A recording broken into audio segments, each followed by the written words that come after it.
We're going to stop the destructive and divisive diversity, equity, and inclusion mandates.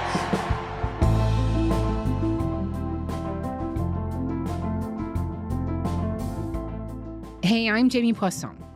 So on his very first night back in the Oval Office, U.S. President Donald Trump dealt what one analyst called a death blow to diversity, equity, and inclusion programs in the federal government. Here's a big deal, merit. Our country is going to be based on merit again.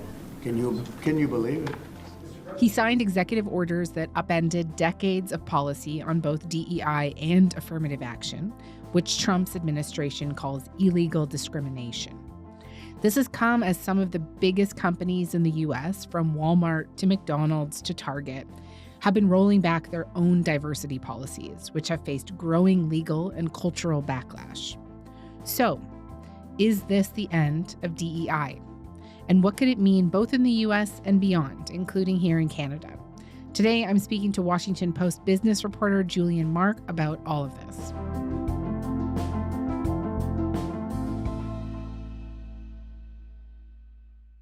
Julian, hi. Thanks so much for coming on to the show. Hi, thanks for having me. It's great to have you. So let's start with Trump's executive orders from last week. Can you just briefly explain what they are and how far-reaching the impacts of them could be? So Trump's executive orders toward diversity, DEI, which stands for diversity, equity, and inclusion, and affirmative action, are very far-reaching. So far-reaching that some of the activists who had been working to dismantle these programs before Trump took office were even surprised by how strong, biting, and sweeping they were. The executive orders, there are a few of them, there are several of them, and each tackles sort of a different part. You know, one tackles pretty much just reverses all of what President Joe Biden implemented in the first days of his presidency in 2021, basically just reversing any sort of what he called an equity agenda, any type of effort to funnel money towards minority-owned businesses, minority-owned farmers, creating access to resources for minorities and women, and within the federal government, creating pathways for people to join and, succeed in the federal government. So that was one part of it. And then the other part is pretty much canceling all race and gender-based programs for government contractors and government grantees. So it's unclear exactly how it's going to work, but it sort of nullifies any type of grant or contract or program, that funnels money specifically to, specific races or genders. Am I right to say that federal workers were also instructed that they have to report any ongoing DEI activities in their departments or face, quote, like adverse consequences, right? Yeah, that's exactly right. Every agency, to my knowledge, received some kind of email saying, if you know about any type of, concealed DEI program, anything that's been renamed to sort of hide it from the Trump administration, you have 10 days to tell us, and you won't get in trouble. So essentially, if you rat on people then you'll be safe. Mm-hmm. I did want to ask you about one of the things that Trump rescinded. It was this 1965 affirmative action executive order by President Lyndon B. Johnson to prohibit employment discrimination. But it is a tribute to America that once aroused, the courts and the Congress, the president, and most of the people have been the allies of progress. Thus, we have seen the High Court of the country declare that discrimination based on race was repugnant to the Constitution and therefore void. I saw in some of your reporting that in 1985, Ronald Reagan had tried to roll back that affirmative action order, but he ended up dropping that plan because there was so much backlash, not only from both Republicans and Democrats, but also from corporations. A bunch of Fortune 500 companies at the time even said that they'd keep their programs, even if the executive order changed. So tell me more about that. Why were companies so adamant that they wanted to protect affirmative action at the time? Well, I think it's a couple of reasons. I mean, I think the first reason is that they'd already implemented these systems into their businesses, and it is costly for businesses to just move with what the government wants. And then on the other hand, I think that the companies actually saw a benefit from opening doors to people that they would not normally see, and to check, to sort of essentially have these audits that sort of help them comply with civil rights laws. I mean, I think, it helped reduce liability that they might be violating these civil rights laws. And then B, I think that they also probably saw a benefit in bringing people in that they normally wouldn't see. Well, the case that there's a benefit even to their bottom line, that it makes their companies work better, target blind spots better, this kind of stuff, right? Well, that's that rationale doesn't really show up quite yet. The so-called business case for diversity, doesn't really begin to build until perhaps the 90s. But I think that there really was perhaps this sort of idea that sort of underlied it.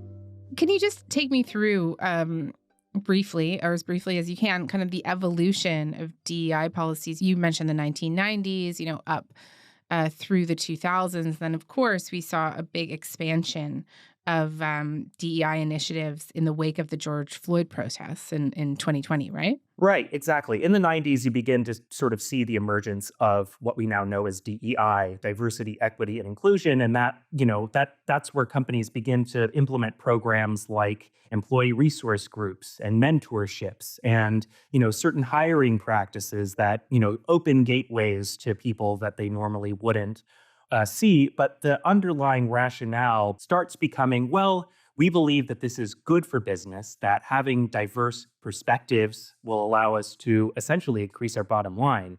And so I think we definitely see, sort of an expansion of this very forward-looking type of DEI, while also sort of this compliance aspect that, we don't want to get hit with any lawsuits because we don't want to be caught sort of unintentionally discriminating against certain groups. So that goes in place. But then after George Floyd, there was, widespread calls for racial justice in sort of every corner of life. And that included corporations' responsibility to promote racial justice. And that prompted pledges in the billions of dollars from Fortune 500 companies saying that they would promote racial equity within their companies by diversifying their supplier bases, having very sort of targeted programs saying we are going to give this much money to Black-owned businesses. We're going to give this much money to Latino-owned businesses. And so we sort of see this outgrowth of programs aimed at doing this. Yeah.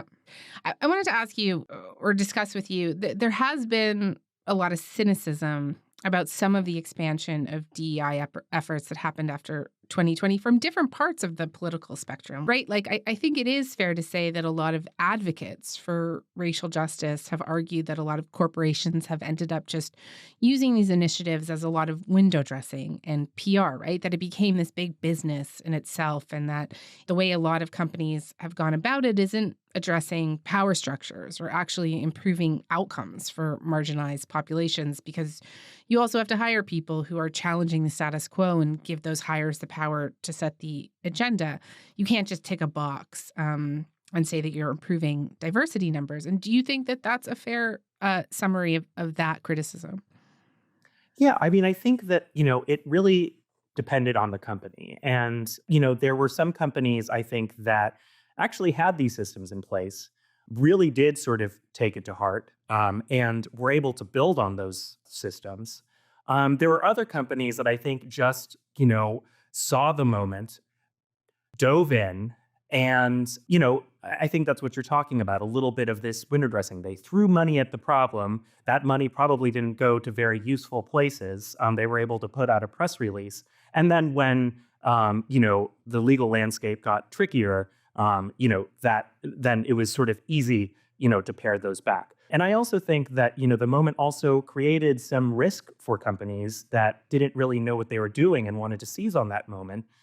They threw, money at problems. They didn't implement their programs intentionally, and that created liability for them and some backlash that sort of made them easy targets probably after the Supreme Court in June 2023 overturn the affirmative action at Harvard and the University of North Carolina.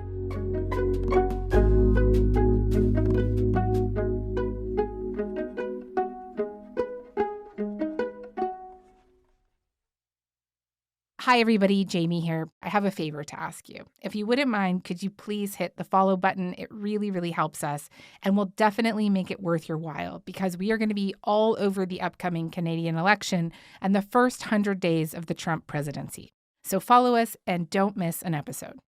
As you've mentioned, the landscape has drastically changed. In the past few months, even before Trump came to power, we've seen a ton of Fortune 500 companies in the U.S. roll back or dismantle their diversity programs. We're talking Walmart, McDonald's, Meta, Molson Coors, Boeing, and many others. Walmart says it will also review its funding to Pride events and will end racial equity training programs for staff. Amazon saying in a recent memo, we've been winding down outdated programs and materials. McDonald's now says it will stop specific diversity goals like requiring their suppliers to commit to certain DEI targets. It will also stop participating in surveys that measure corporate diversity. And Meta told employees Friday, given the shifting legal and policy landscape, the company is changing DEI programs focused on hiring, training, and picking suppliers. We've seen a lot of changes in rhetoric, too, especially from a lot of the Silicon Valley heavy hitters like Mark Zuckerberg, who was on Joe Rogan earlier this month saying that DEI had neutered corporate culture. It's one thing to say we want to be kind of like welcoming and make a good environment for everyone. And I think it's another to basically say that masculinity is bad. You mentioned the Supreme Court decision as a real turning point here, the decision from 2023 about Harvard. And just tell me more about that decision and the knock-on effects of that and how it brought us to today. Well, I just want to start by saying that since sort of that Johnson order, since, Kennedy's order that preceded that, there's always been just a massive tension over affirmative action and, now what we call DEI, just because of the inherent questions that it raises about fairness and, the building blocks of our society. But I think that, especially now, that really did come to the fore. And I think it came out in the Supreme Court's decision that, essentially, they advanced a race-blind sort of doctrine or a race-blind principle. They, in their decision, said, we have embarked on this, and I'm paraphrasing here, we have embarked on affirmative action for close to 60 years now. And it's time to essentially cut it loose because, we can no longer sort of make an exception to our equal protection laws. And sort of that race-blind logic, even though the Supreme Court's decision was, quite narrow and quite focused on college admissions at Harvard and the University of North Carolina, that decision and its logic was taken by legal activists and sort of advanced into the private sector. And so immediately, just even weeks after the Supreme Court handed down that decision, we see, activists essentially wielding this decision to invalidate programs in the private sector with a great deal of success.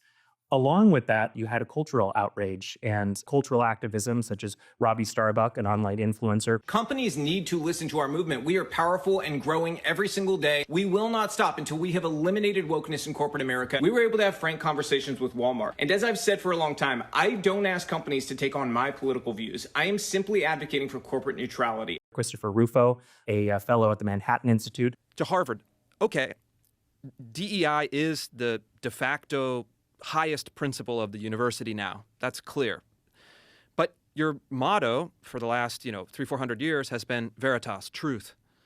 And we put them in a dilemma where they had to choose one. You either choose DEI or you choose truth.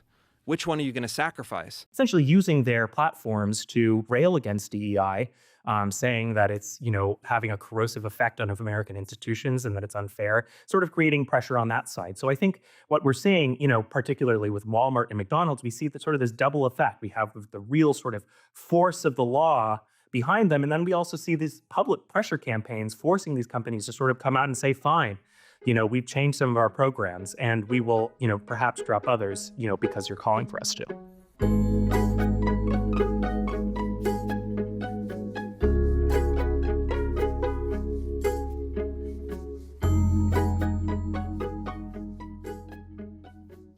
Maybe just to give an example of the tenor of some of the discourse here, you mentioned Robbie Starbuck, also Elon Musk, and the talk show host Megyn Kelly. I all saw them suggesting the other week that the damage from the LA fires was worse because of DEI initiatives at the department. Musk also claimed without any basis the LAFD prioritized DEI over saving lives and homes. The core of the attack appears to be that Los Angeles' fire chief, Kristen Crowley, is both the first female and first LGBTQ fire chief in LA's history. We don't care about your lady parts, and we don't care who you want having access to them. Can you fight fires? Can you make sure there's water in the fire hydrants? I think that, we actually, I first saw this argument it must have been early 2023 during the collapse of Silicon Valley Bank. A lot of Republican officials got on television and said Silicon Valley Bank failed because of its DEI and ESG, which stands for environmental, social, and governance investing. They were too focused. I remember this. They were too focused on DEI and ESG to actually, run a bank. So that's why it collapsed. And we see this sort of time and time again, the collapse of the Baltimore Bridge. A Republican congressional candidate in Florida tweeted that DEI did this. And a right-wing blue check account that's been boosted by Elon Musk in the past just blew straight past the dog whistling, tweeting to its 276,000 followers, quote, Baltimore's DEI mayor. The post included a clip of Baltimore's black mayor, Brandon Scott. I forget some others. And now the LA fires. The fire department was too focused on DEI instead of training, a good, fire department. And, there's also a sort of a deeper aspect to this. And I think this really came out explicitly during the ouster of Harvard President Claudine Gay around this time last year, where, you have prominent Republican officials, including Vice President J.D. Vance, who was a senator at the time, saying, oh, Claudine Gay is a DEI hire, and, we're not hiring the best and the brightest to run our institutions. So I think that there is a little strain of that too. Because we're focused on DEI, we're not bringing the best into our institutions and therefore weakening them. And of course, often, as is the case with this stuff, we're really not seeing a lot of evidence, right? Like the LA Fire Department example, like there's no evidence that they de-emphasize safety or effectiveness in favor of, so-called wokeness. When you look at the public polling on this, though, it's generally more in favor of DEI than against it. For example, a Washington Post poll from last June found 6 in 10 Americans said DEI initiatives were a good thing. In a Pew poll last November, 52% were in favor versus 21% against, although that's slightly more negative than a year before. A YouGov poll out last week found 48% favorable views of DEI versus 29% unfavorable. Is the political tenor of this conversation in line with what regular people think, you think? Well, I think, honestly, I think it's a very hard thing to measure. And, polling can, sort of point in one direction and, it could perhaps give you a snapshot. But I think it's just, the way you sort of frame the question. I think that everybody is in favor of, getting more opportunity and having programs that allow people to have more opportunity, which is what DEI is. I think it's often a very misconstrued topic. I mean, proponents of DEI, often, remind me that DEI is not about giving somebody something and taking away from somebody else. It really is, they're programs that say, oh, we're going to look here for folks instead of just here. It's very much about expanding sort of your sight lines into who you bring into the fold. But I think that when you get to some of the trainings that came out in the wake of the Floyd protests, some of the more poorly conducted trainings, you sort of see them doing similar things that I don't think anybody would be in favor of, which is saying things like, be less white, or all white people are racist. You kind of have this strain. And I think that created a lot of backlash to DEI and sort of gave DEI a bad name. So I think that, it depends on what you mean by DEI if we're talking about who favors it, because I think it, encompasses a very sort of broad thing. So I think it's a very hard, difficult thing to capture.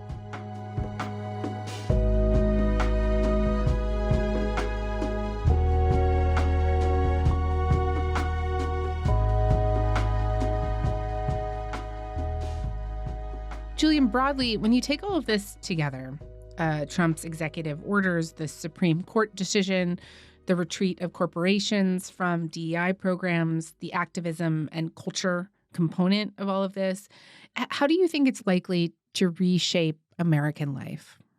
The jury is still out on that. I mean, you have to think that with many of these programs, especially the government programs that gave more opportunities to certain minority groups and women, I think, the fact that that money is now in total suspension, the fact that you're having the administration say, okay, we're going to draw up lists of companies, universities, nonprofits, medical associations, and investigate them, you're looking at a really large swath of American life. I mean, you're looking at education, you're looking at the medical profession, and of course, you're looking at companies that deal directly with consumers. So I think we're talking about quite a large chunk of society, and I think the question now is, how will this be executed? How successfully will this be executed? So I think that there are a lot of questions there.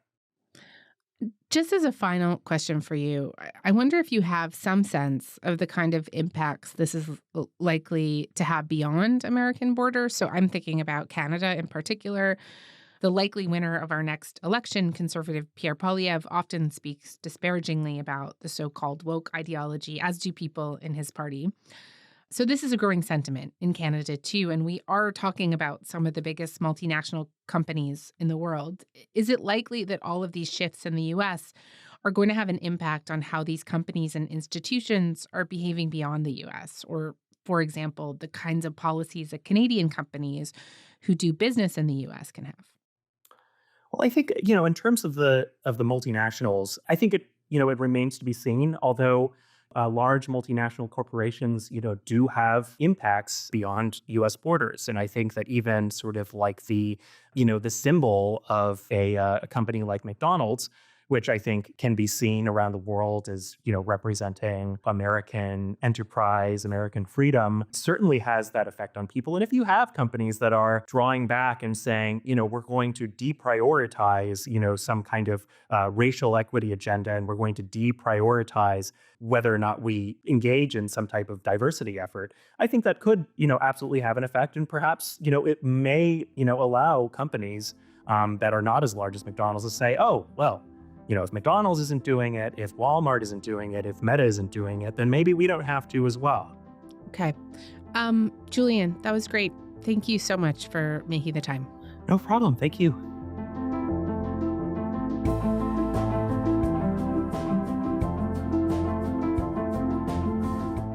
All right. That is all for today. I'm Jamie Poisson. Thanks so much for listening. Talk to you tomorrow.